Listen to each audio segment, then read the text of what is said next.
और जो एक नाम की राजनीति चलती थी, यानी साफे वाली राजनीति चलती थी, जो लोग ठेकेदार बने हुए थे गांव के, उस राजनीति से हटाकर जमीन से जुड़ी हुई राजनीति करने के लिए श्री अटल बिहारी वाजपेयी जी के नेतृत्व में भारतीय जनता पार्टी का गठन हुआ। हमने ये बात समझी है कि हम यदि अपने गांव का विकास कर सकते हैं तो केवल भारतीय जनता पार्टी के शासन में ही कर सकते हैं।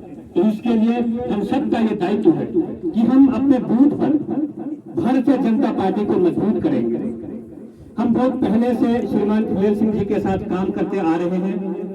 श्रीमान फुलेल सिंह जी हमेशा यहाँ इस गांव के, इस जमीन के विकास या यहाँ की जो समस्याएं हैं वो हमेशा उजागर करते रहते हैं। और आज जो श्रीमान गोपाल जी यहाँ के महामंत्री बनाए गए हैं, इन्होंने भी लगातार अध्यक्ष जी के पास आते रहते हैं कि हमारे गांव में स्कूल की समस्या है, हमारे गांव में बिजली की समस्या है, हमारे गांव में सड़क की समस्या है, हमारे गांव में रोजगार की समस्या है। तो हमेशा अपनी बात को रखते हैं, परंतु यहाँ की समस्याएं तब हल होंगी जब हम सब इस बूथ पर भारतीय जनता पार्टी को सशक्त करेंगे। और हमें अब भारतीय जनता पार्टी को यहाँ अमीन साहब यहाँ के सरपंच है, वो भी भारतीय जनता पार्टी में जुड़ चुके हैं। और आप सब जो इनके साथ सहयोग कर रहे हैं, हमें पूरा विश्वास है कि यहाँ 100% वोट जो होगा वो भारतीय जनता पार्टी है।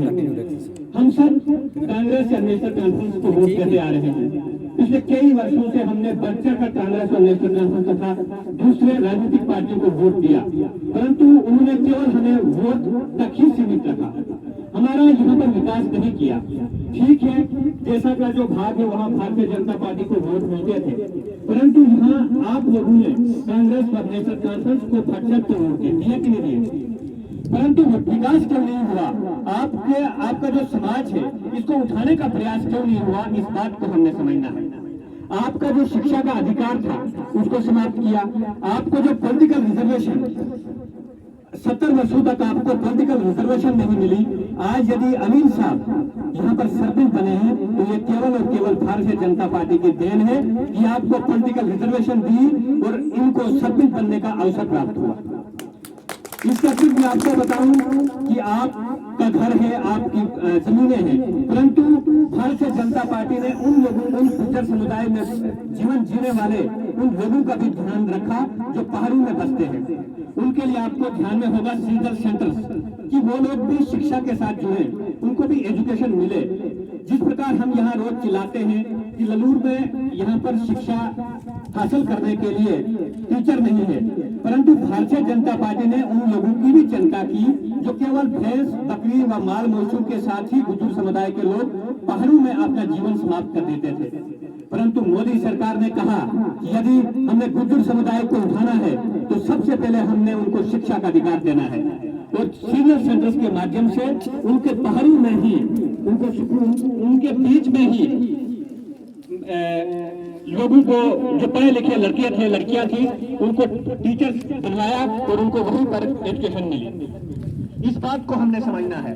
और पिछली सरकारें जो थी वो आपका विकास क्यों नहीं करना चाहती थी, ये भी हमने समझना है, क्योंकि उनको अपनी कुर्सी की चिंता थी। यदि आपका गरीब बच्चा पढ़ लेता, आपके गरीब बच्चे को जागरूकता आ जाती, भारत के संविधान के मुताबिक जो हमें अधिकार है, यदि आप पढ़ लिख कर उस अधिकार को समझ लेते तो आप आंखें बंद करके उनको वोट नहीं देते। वो चाहते थे कि आप आंखें बंद करके ही हमें वोट दें, आपको कोई जागरूकता ना हो, आप केवल वोट देने तक ही आपको सीमित रखा। और उन्होंने हमारे जो अधिकार, आपके जो अधिकार थे, वो कुर्सियों में बैठकर हड़प लिए और महलों में बैठकर ही समाप्त कर दिए। आज हम सबको इस बात का ध्यान होना चाहिए, जैसा भी हमारे मंडल अध्यक्ष जी ने कहा कि हमारे सैकड़ों घर बने। आज भारत सरकार ने सीधा पैसा सरपंच जो पंचायत कोरम है उसके माध्यम से आपके लिए भेजा।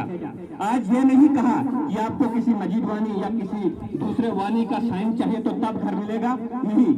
भारत सरकार ने कहा कि आप गरीब के घर के पास जाओ और वहां से जियो टैग करके सीधा दिल्ली फोटो भेजो, और यदि वो गरीब है, वो एक कमरे में रहता है, वहां से सीधा पैसा उसके खाते में आएगा। आता है कि नहीं आता है?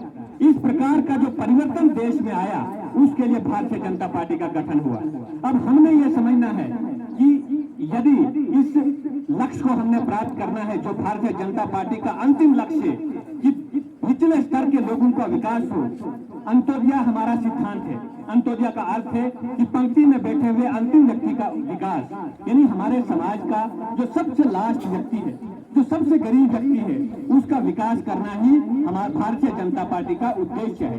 परंतु वो तब संभव हो सकता है जब आप सब लोग आगे बढ़कर अपने गांव के विकास के लिए काम करेंगे, भारतीय जनता पार्टी को मजबूत करेंगे।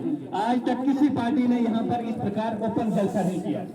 आज कोई इलेक्शन नहीं है, आज कोई आपसे वोट नहीं मांगे जा रहे हैं। आज केवल और केवल एक ही बात की जा रही है कि भारतीय जनता पार्टी को सशक्त आप करें और भारतीय जनता पार्टी का इस गांव में विकास आपके लिए करेगी। मैं ज्यादा न कहते हुए आप सबको पुनः शुभकामनाएं देते हुए, और जो सूरज यहाँ पर निकला है, अटल जी ने कहा था कि अंधेरा छटेगा, सूरज निकलेगा, कमल खिलेगा। तो यहाँ पर विकास भी होगा, कमल भी खिलेगा, ये मैं आपको विश्वास दिलाता हूँ। और इसी शुभकामनाओं के साथ आप सभी का बहुत बहुत धन्यवाद। जय हिंद, जय भारत।